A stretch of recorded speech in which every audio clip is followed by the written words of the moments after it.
everybody, this is Rose of Sharon, and I'm back again with another series review. I just recently watched Oddballs, which is created by The Odd Ones Out, if you know anything about his YouTube. I've loved The Odd One for ages.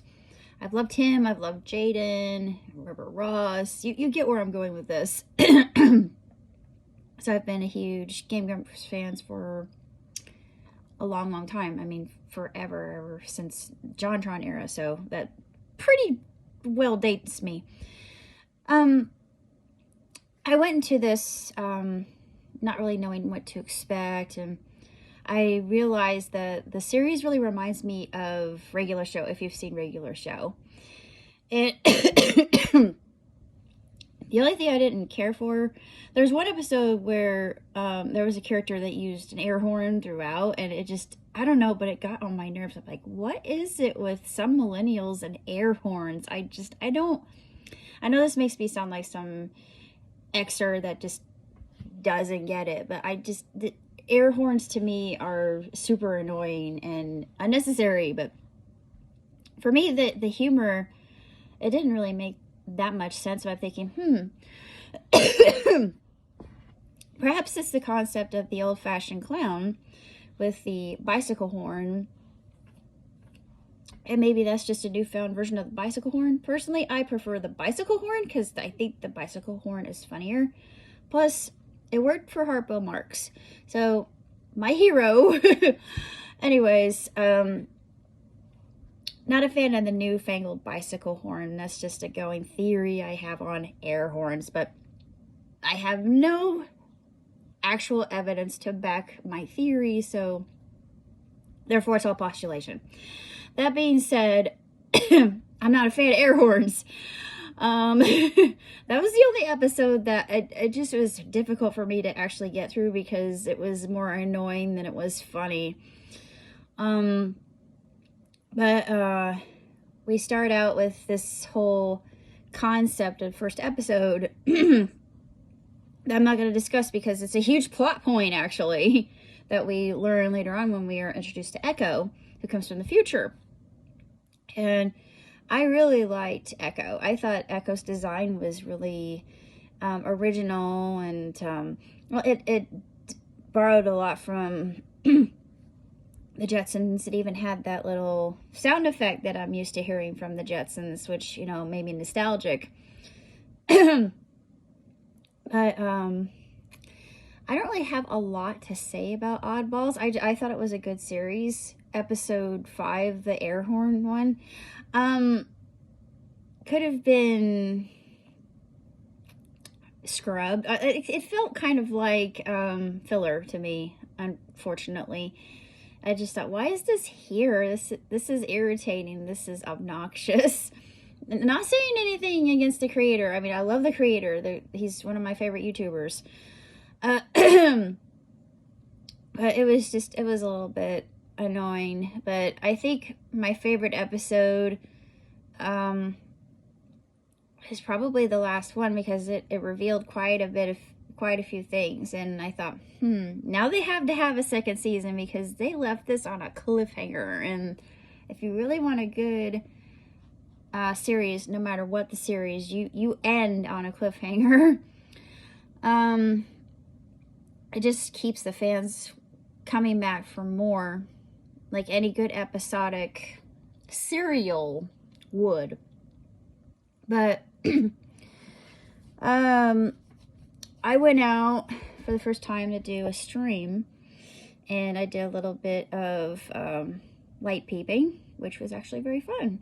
And for the sentimental in me, I think it's so romantic, and I know someday I'm gonna really savor that with somebody special, wherever they may be. And I know they're out there somewhere. They haven't found me yet, or I haven't found them. Either way, I'm thinking eventually I'm gonna be enjoying some Christmas lights with someone very special. But for now, I'm enjoying them solo, which actually isn't too bad. I've come to respect being solo, and I've worked on myself, working more on my confidence, and overcoming quite a few things and healing. And yeah, I admit it's taken me a while to do, and I'm upfront with that. I'm upfront with that on my channel now, because I feel like other people need to know healing is possible, even though it might have been a little bit slow going. But good things take time, and as the cliche goes, time really does heal all wounds. I know that sounds really kind of trite and maybe a little bit vapid, but it's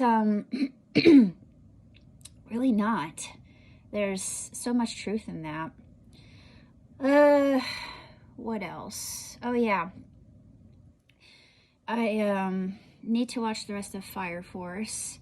They only have a few seasons on VRV, and of course Attack on Titan, because I love Attack on Titan. I have for a long time. I did a little bit of research on one of my favorite anime, which would be Claymore. If you've ever read the manga, oh my god, it's one of the best manga I have ever read. It's just so incredible, and just the animation for the anime itself is sensational, is spectacular. And I read that there may never be another season. I'm not sure what happened there, how it all collapsed, but I'm a little bit saddened by that. But there's so many good anime out there, just like with One Piece. I'm still a huge fan of One Piece. Have been a huge fan of One Piece since it came out, because if you know me, you know I'm obsessed with pirates. And being in that kind of genre, I was drawn to it. I mean, it was inevitable. And I fell in love with Sanji, obviously, and people are like, why do you, like, look at him, he's everything I want in a man. But I mean, yeah, he has some flaws, but just, I don't know, there's something about Sanji that makes him super sexy to me. I don't know, he just has this kind of roguish appeal to me that I love in a man. But anyways, enough said about 2D characters that don't exist in the real world. But let's see. Red came out. I want to cosplay as Uta, because I'm a singer, obviously, so I think that would be perfect for Uta. Though her character's tragic. I read up on her, and it broke my heart. I thought, oh no, she's not canon. Of course, none of the One Piece films are canon, so that they take place in entirely different realms of their own accord and are standalone. So yeah, of course. Let's see, what else do I have to watch? Jujutsu Kaisen, yeah, I still have to get around to watching that. Yashahime, which obviously, the new Urusei Yatsura, the updated, the reboot Urusei. I saw what they did to my boy Megane, and I thought, I was a little bit sad. I thought, no, he's not the handsome man I once fell for when I first started watching Urusei Yatsura. I'm like, where is my hunk? But anyways, I will forever love him, and I will forever stand by his side. I'm probably one of the few, but I relate to him. I do. It's the weirdest thing. I mean, I'm totally different personality wise, but I would like Megane. I actually would do anything for my friends, because I think that a lot of people don't see the fact that he's a good friend. He actually is, even though a lot of people say, well, no, he's a narcissist and blah blah blah. No, I think that he, deep down, he's a good friend. He really is. He would do anything for Otaru. He would. And he's selfless in that way. And a lot of people don't see past the exterior, the whole bravado and boisterousness that encompasses him, the loudmouth, obnoxious guy, awkward person that he is.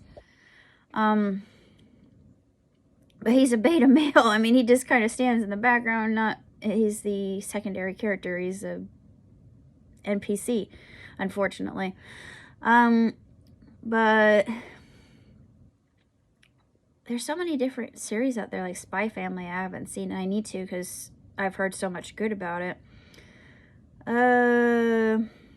Chainsaw Man, of course, I absolutely love. It reminds me a lot of Tokyo Ghoul. It has that same kind of feel. It's gorier than, well, actually, no, the gore is on the same level of Tokyo Ghoul.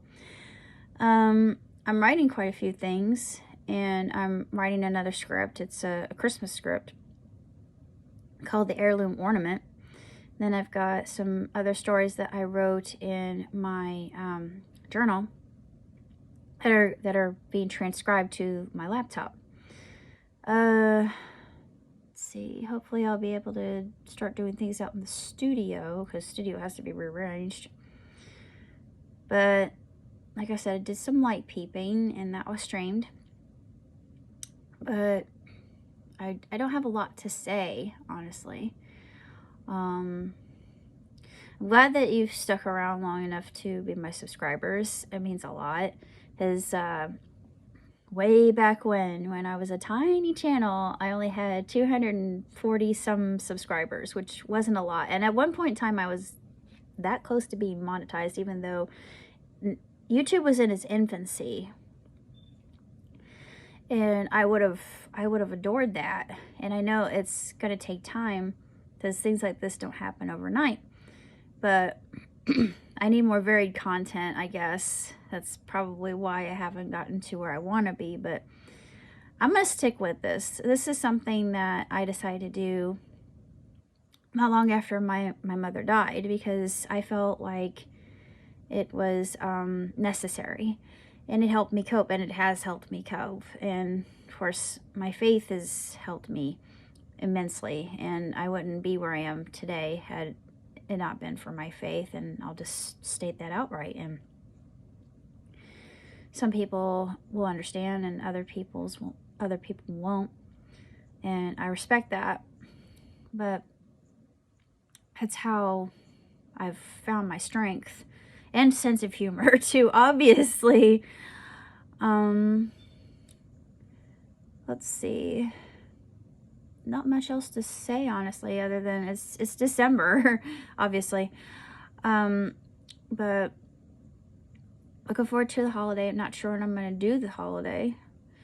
And I have high hopes for the next year.